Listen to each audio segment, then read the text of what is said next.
The blue shrub at the back is ceanothus, which makes really good backdrop, I think.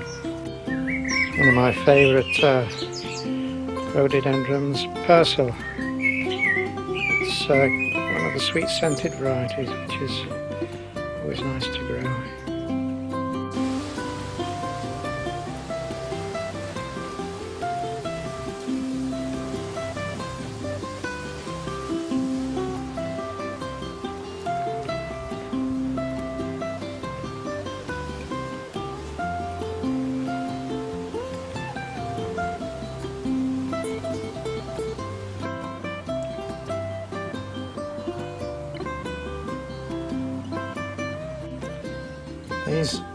These discs are Jiffy number 7 seed and cutting discs, and you can put them in water and a single disc like that will expand into a disc like that.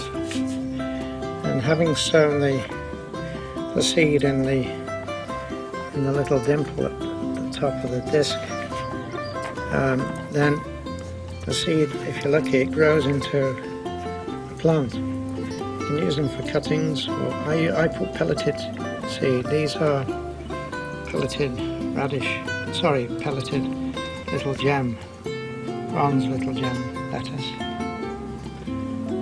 And if you're not gardening on a big scale, then these little discs are really very, very useful.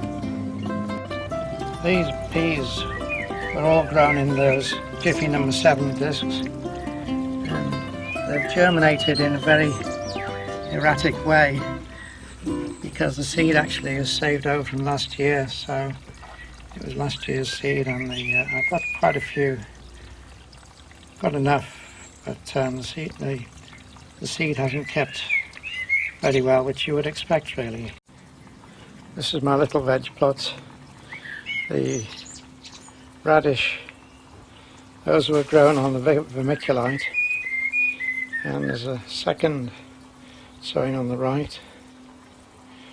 The bronze little gem lettuce are really nice.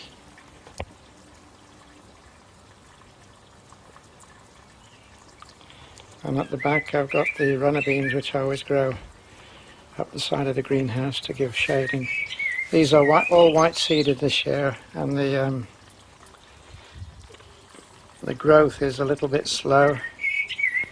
They don't look as healthy, anything like as healthy as the red knight, which I usually grow. I usually grow both, but I like the white seeded ones better, so I've saved all these seeds from last year. So we'll see how they go. I've got to put the canes up the side of the greenhouse to support them. And the beauty of growing them up the side of the greenhouse is that by the time they get to a decent height, they give shade to the greenhouse, which is handy. Sweet pea has done pretty well considering it's not been a very good May. But those are looking quite healthy, and I'm very pleased with them. I've built a cane support using a ring in the middle with a couple of cross struts to give the whole thing a bit of rigidity when the winds blow, as they always do later in the summer. It's my potato, which has been grown in the cheap plastic container which I bought from B&Q for £4. Really looking quite good. The grandkids are going to have some great fun searching for the potatoes eventually towards the end of the summer. After they've flowered, or when they come into flower, you know that they'll soon be developing potatoes. When the leaves turn a yellow colour, then you can go on a potato hunt. Koi carp continue to do well. They've grown considerably over the last couple of years. I've been feeding them on dried mealworm occasionally, but it does pollute the water, so you've got to be careful. In the winter time, when they're not feeding very readily, I give them tropical fish flakes, which are good source of protein. The whole system in the pond works very well.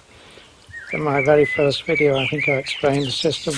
It's a three-part system which starts inside the conservatory, and the water there comes underneath the conservatory into the pond, and then through that gap, which is a small waterfall, into the middle pond, which is a vegetable filter planted with supermarket watercress, which has got a very strong root system, takes all the ammonia and waste out of the water that's given off by the fish, and then from there it goes underneath the ground into the greenhouse.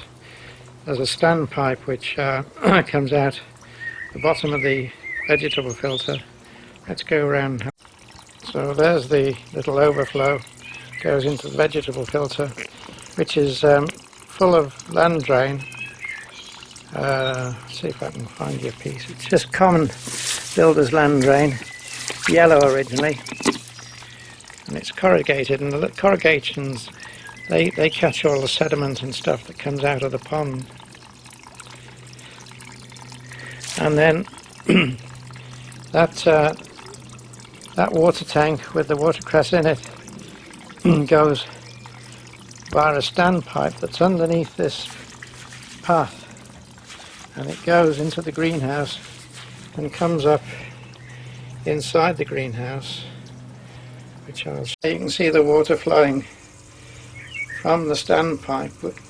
It works by the two levels of the two water tanks are the same, and so when the vegetable filter fills up, it comes and overflows through the standpipe into this tank here, which has got a ball valve, and if there's any evaporation or loss of water, then it's topped up direct from the mains. Works very well. There's no fish or anything in here, it's just water. There are lots of little water shrimps which go through, and I think the fish really enjoy those. They come through into the conservatory, which I'll show you now. So we're in the conservatory now, and this is where the water is pumped up underground. It's all done before the garden was formed, and it comes through that fish's mouth into this water tank. There's two water tanks there joined, and that's the water that overflows, that goes underneath the conservatory wall. There's a rubber flap that hangs down into the water that stops the air coming through. The cold air doesn't come through into the conservatory, and this all works really well, and enjoy the fish when they come in, especially in the winter time.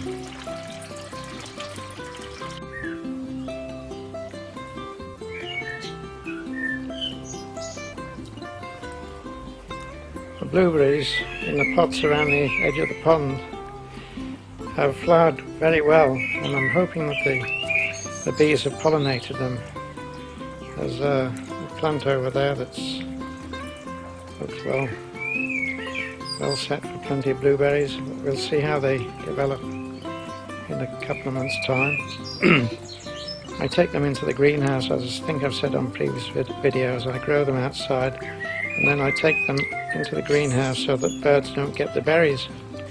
And we pick them over a period of probably about 4 or 6 weeks, and we don't get a lot off each picking, so we have to accumulate them in the fridge, and it works quite well. These are the strawberry plants which will follow the blueberries into the greenhouse. Again, we put them in the greenhouse to stop the birds getting the fruit, and it saves having to net them. So when the blueberries have finished sorry, when the strawberries have finished fruiting, then the blueberries go in. So the strawberries go in first, and then the blueberries come in afterwards. It's been quite a wet spring, so there's quite a lot of fruit on the apple trees and pears on the pear tree.